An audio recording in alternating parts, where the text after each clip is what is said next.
हरि ओम अन्तः प्रविश्य मम वाचमिमां प्रसूप्तां सञ्जीवयत्यखिलशक्तिधरस्वधाम्ना अन्यास्तहस्तचरणाश्रवणात्मगादीन् प्राणन्नमो भगवते पुरुषाय तुभ्यम्। धर्मानुरागी सज्जन में मातृशक्ति। आज का विषय है व्याख्यान माला में कन्या विक्रय ग्रहा।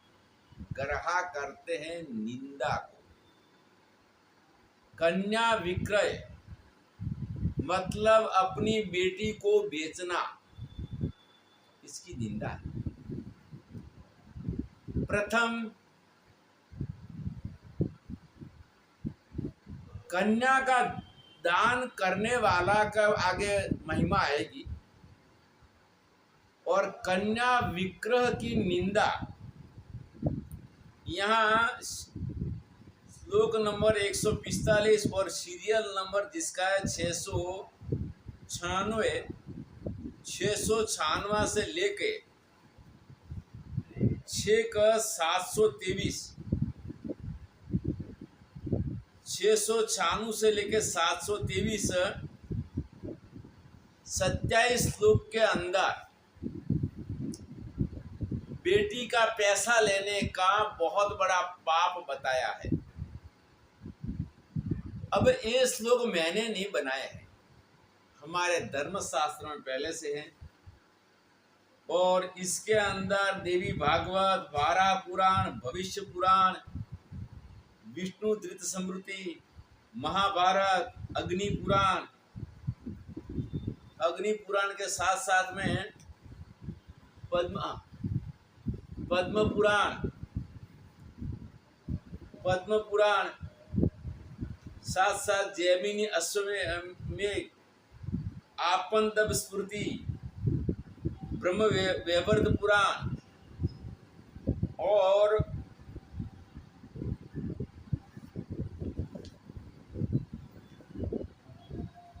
स्कंद पुराण, इतनी जगह के अंदर कन्या का पैसा लेने से नरक की प्राप्ति बताई है। योग सूत्र के अंदर कहा है कि सती मूले तद विपाके जातिरायुर्भोगः, जीव के जैसे कर्म है इसके अनुसार इसकी जाति, आयुष और सुख दुख के भोग होते हैं।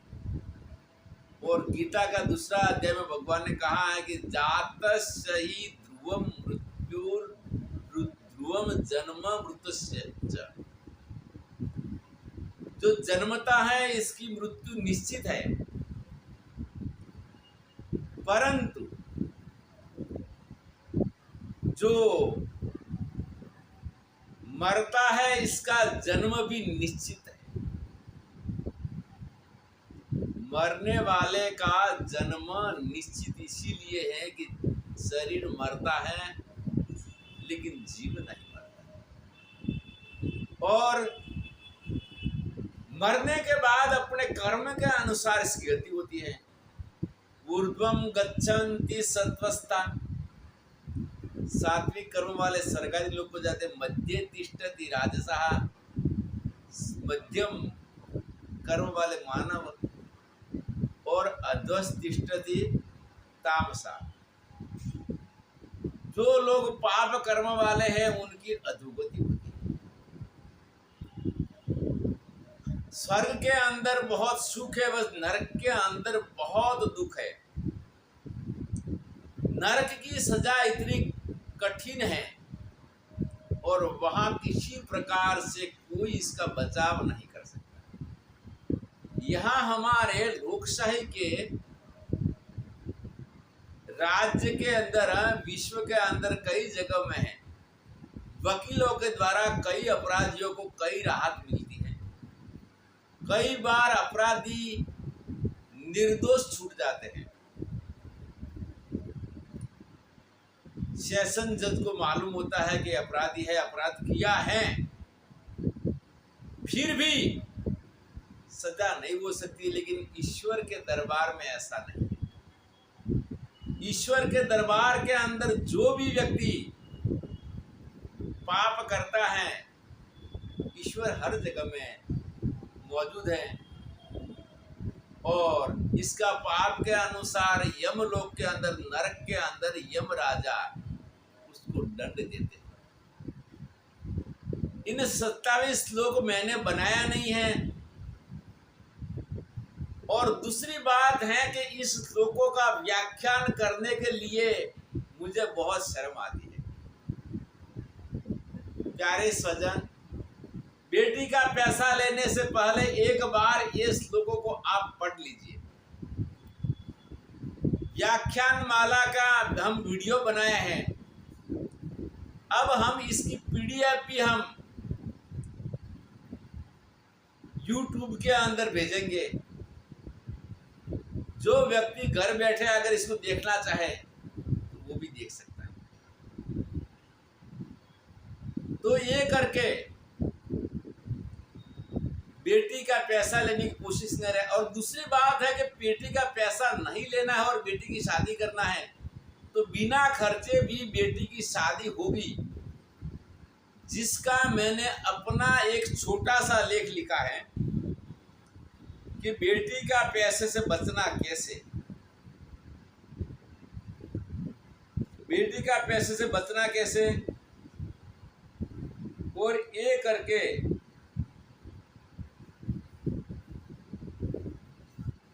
हमने काफी विस्तार पूर्वक इसको समझाने की कोशिश किया है, जिसको आज हम आपके सामने प्रस्तुत करते हैं। जैसे कि पुत्र एवं पुत्री माता पिता का रक्त समान है, पर फिर भी पुत्र में और पुत्री में गुणों की अधिकता देखने मिलती है। पुत्र को काम बताने पर कभी गुस्सा कर देता है और बेटी को बिना कुछ कहे बताया हुआ काम कर लेती है। माता पिता की संपत्ति के लिए दो भाइयों के बीच में कभी संघर्ष होता है तो कभी कभी कोई कोर्ट कचहरी में भी चले जाते हैं। जब बेटी माता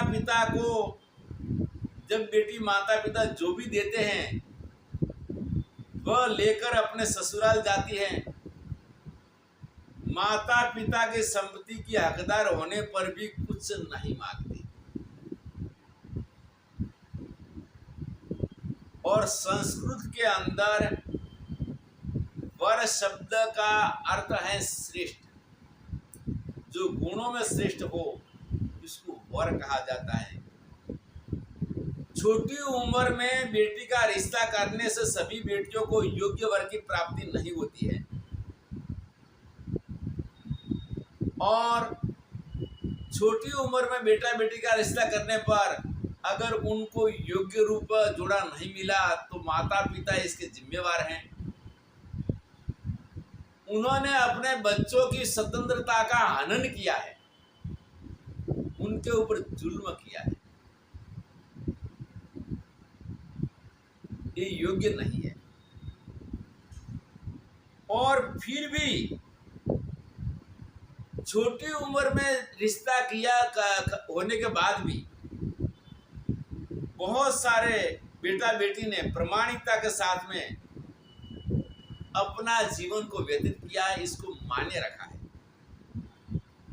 कुछ लोगों के अंदर ऐसा होता है कि बेटी का साटा लिया जाता है। पैसे नहीं, साटा इसको कहते हैं कि वहां पर बेटी देते हैं और अपना बेटा के लिए भी सामने से बेटी लेते हैं कि भाई मैं आपको बेटी दे रहा हूं तो आपको भी मेरा बेटा के लिए बेटी देना होगा। इसको कहते हैं साटा। साटा लेने से कन्यादान का कोई पुण्य नहीं मिलता है। पर एक बात है कि वो कन्या का पैसा लेने का पाप से बच जाता है। तो वहां पर साटा लेने पर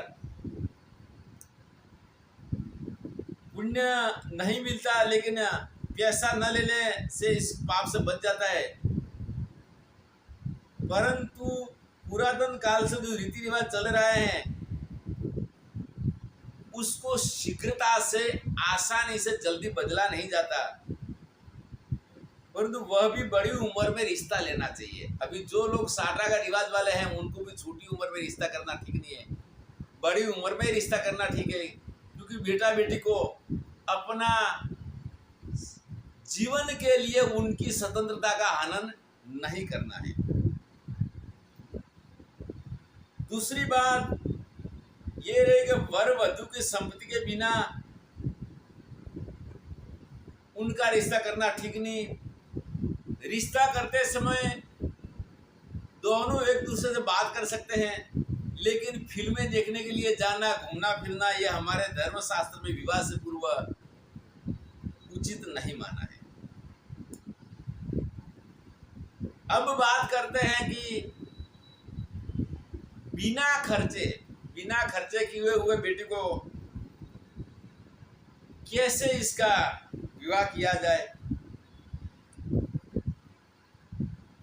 तो इसके लिए अब हम उपाय बताते हैं। पुत्री के सोना और चांदी के जितने भी जेवर हैं वो ससुराल पक्ष से ले सकते हैं। ससुराल पक्ष से लेने के अंतर्गत अगर कुछ जेवर पिता देता है तो कुछ जेवर ससुराल से दिया जाता है। इस बात की गुप्तता भी रखना है तो भी रख सकता है। भोजन का खर्चा ने 1 रुपया खर्चे किए बिना भी बेटी की शादी करना है तो भी यहाँ पर बता रहे हैं, उपाय बताता हूँ। अगर वो भोजन का खर्चा से बचना है तो वहां पर भोजन करने बचने के लिए समूह लग्न या खाड़ा का नियम है, इसके अनुसार बेटी को विवाह करना चाहिए। जैसे समूह लग्न के अंदर भोजन समारोह जो होता है तो बेटी का ससुराल पक्ष से सारा खर्चा भोजन समारोह का वो कर सकता है। खांडा का रिवाज ऐसा है, गुजरात के अंदर सौराष्ट्र में अभी राज परिवार का क्षत्रियों में खांडा का नियम से बेटी का विवाह होता है। बेटी को दहेज अपनी शक्ति के अनुसार बहुत देते हैं और खांडा के साथ में बेटी को ससुराल पर विदाई करते हैं, बारात को नहीं बुलाते। बेटी का मंगल फेरा ससुराल के अंदर होता है, इसको खांडा का नियम कहते हैं। इसी प्रकार बेटी का बिना खर्चे वहां पर ससुराल में बेचकर इसका विवाह कर सकता है। पुत्री के विवाह के समय पुत्री के नए कपड़े सभी उसके ससुर पक्ष से ले सकते हैं और ये बात की गुप्तता भी रह सकते हैं। पुत्री को पढ़ाना है तो पढ़ाई का संपूर्ण खर्चा ससुर पक्ष से ले सकते हैं, परंतु भूल से भी बेटी का 1 पैसा घर में नहीं आना चाहिए। पुत्री का साटा लेने से कन्यादान का पुण्य नहीं मिलता, परंतु इसके अंदर धन लेने का, विक्रय का पाप से बच जाता है और वहां पर जो व्यक्ति इन पाप से बचेगा तो वहां पर इसकी दुर्गति नहीं होगी, क्योंकि न्यायकारी परमात्मा कभी किसी को छोड़ता नहीं है। भगवान के भक्त बने हैं, पांडवों ने भक्ति किया, रामकृष्ण परमहंस, स्वामी विवेकानंद, सभी भक्तों के जीवन के अंदर कष्ट आया है। भक्ति करने पर भी भगवान ने कहा कि भाई जो भी कर्म के किए हुए फल है अवश्यम भावी भोक्तव्यम कोटि कल्प सतेरपि। कर्म के फल भोगे बिना कभी नष्ट नहीं होता, प्रारब्ध रूप। ज्ञानी महापुरुषों के ज्ञान के बाद संचित कर्म और क्रियमाण कर्म खत्म हो जाते हैं, प्रारब्ध केवल भोगना रहता है। और ऐसे महापुरुष कभी बेटी को वहां पर विक्रय नहीं करते। तो बेटी का वहां पर विक्रय से बचने का मैंने उपाय बताया है। इसको हम व्याख्यान माला को PDF को YouTube पर भेजेंगे, आप इसका अध्ययन करिए और बेटी का पैसे से बचने का खूब प्रयास करिए। बेटी का पैसा कौन किस जाति में लेते हैं और किस जाति में नहीं लेते हैं, ऐसा मैंने जाति का विशेष कोई भी जाति का यहाँ पर नाम नहीं लिया है, क्योंकि न्याय दर्शन कहा था कि लक्षण प्रमाणाभ्याम वस्तु सिद्धि, ये लक्षण घटता है केवल व्यक्ति में।